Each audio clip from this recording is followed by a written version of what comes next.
What's up, guys?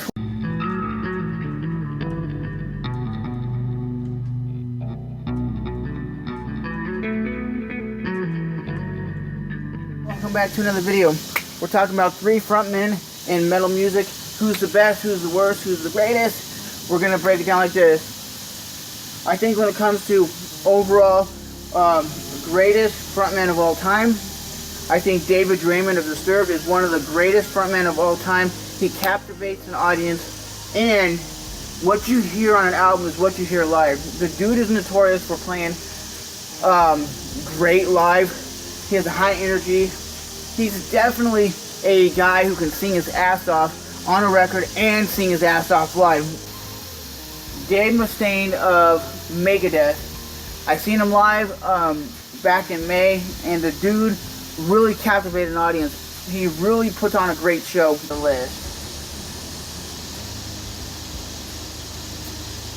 And this comes out of left field. A lot of you guys might be like, really?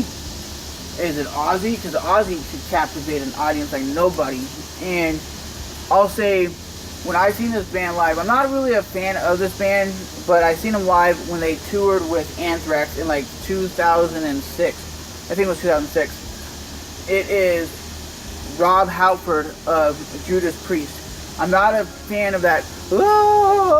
I'm not really a fan of that overall high vocal range. I'm not really a fan of that. I'm not really a fan of keep it metal. I'm not really a fan of that kind of style of music or the vocalist. But he impressed the hell out of me. He puts on a great show.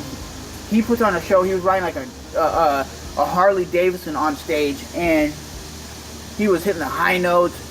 He was rocking out, and the dude just overall impressed the hell out of me. It was like, wow, this is what a show is supposed to be. You have the freaking lights. You have like lasers shooting out.